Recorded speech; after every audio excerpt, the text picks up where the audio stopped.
ഇവിടെ എവിടോ ആണെന്നാ പറഞ്ഞത്. എന്നാ ഓരോടൊന്ന് ഗൂഗിൾ മാപ്പ് ഇട്ടുതരാൻ പറയും വാട്സപ്പില്. എന്നാ തെരഞ്ഞെടുക്കണ്ടല്ലോ.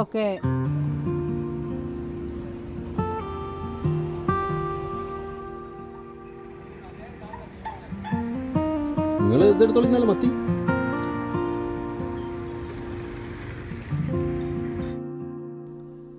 ഞാനീ പറയുന്നത് നിങ്ങൾ കേക്കുന്നില്ലേ? നാളെ എന്തായാലും വാങ്ങണേ.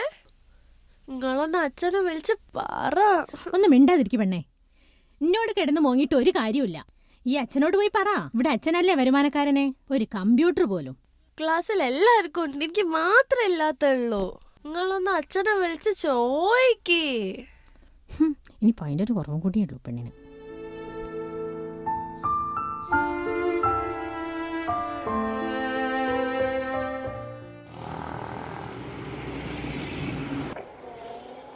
എടി, ഇന്ന് നമ്മൾ വിചാരിച്ചോണം നടക്കുകയാണെങ്കിൽ 3 ക്ലോസിങ്ങിന് ചാൻസ് ഉണ്ട്. ആണോ?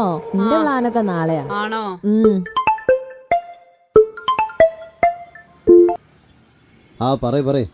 നിങ്ങൾ എന്തെടുക്കുക? തിരക്കിലാണ്. എന്താ വിളിച്ചേ? മോള് ഇവിടെ മോങ്ങി കുത്തിരിക്കുക. നിങ്ങൾ എന്താ വെച്ചാ ചെയ്തോ. എന്റെ കയ്യിലാണെങ്കിൽ 5ന്റെ പൈസ അല്ല. ഓക്ക് നാളെ ലാപ്ടോപ്പോ കമ്പ്യൂട്ടറോ എന്തൊക്കെയോ വേണം പോലെ. നീ എന്തെന്നാ അവളെ പറയുന്നത്? ഈ മഴക്കാലത്ത് ഇപ്പോ ആരോട് കിട്ടാനാ ഒരു 50,000 റുപ്യൊക്കെ? 1-2 റുപ്യല്ലോ. അല്ലെങ്കിൽ തന്നെ ട്രോളിങ്. അപ്പോ മീൻ വണ്ടിക്കാർക്ക് ഒരുപാട് പൈസ കൊടുക്കാനുണ്ട്. അതിനൊക്കെ കുറച്ച് സമയം എടുക്കും. അങ്ങനെയാണ് ഓളാടെ മോങ്ങി കുത്തിരിക്കലേ ഉണ്ടാവും. ഒരു കാര്യം ചെയ്യ്, നീ കാര്യങ്ങൾ പറഞ്ഞു കൊടുക്ക്. എന്താ വിജയോ പ്രശ്നം? ഒന്ന് ഫോൺ വെക്ക്. എന്താ പ്രശ്നം പറയ്. തേങ്ങാ കൊല ഒന്നുമില്ലടോ. മക്കളെ ആഗ്രഹങ്ങളെ സാധിപ്പിച്ചു കൊടുക്കാൻ പറ്റാത്ത ഒരു തന്തയായി പോയി ഞാൻ. അതിപ്പോ എല്ലാരെയും അവസ്ഥ അങ്ങനെയൊക്കെ തന്നെയാ. എന്താ മോളെന്താ പറയുന്നത്? എന്താ പ്രശ്നം? എന്ത് പ്രശ്നടോ? എന്നാലും കൈ കാശില്ലാത്ത അച്ഛന്മാര് സ്ഥിരം കേൾക്കുന്ന ഡയലോഗില്ലേ, ഓർക്കൊക്കെ ഉണ്ട്, ഞമ്മക്കില്ല. അത് തന്നെ.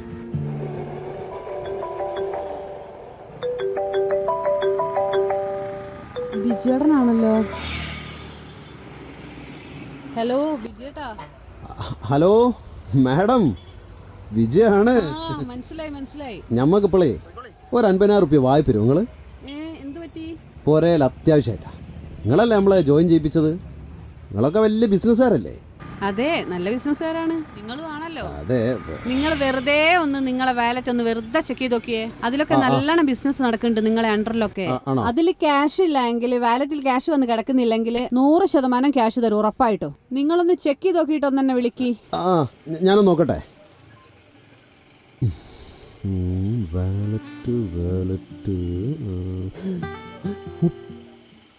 38,000.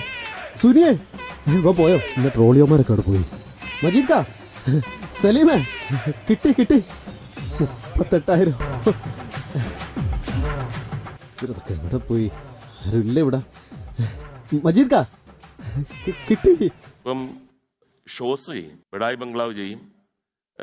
ഇന്നത്തോടെ അവന്റെ ശല്യം അങ്ങ് തീരുമെന്ന് വിചാരിച്ചാ, അതിന് പോലെ അവനങ്ങ് ഷൈൻ ചെയ്തു.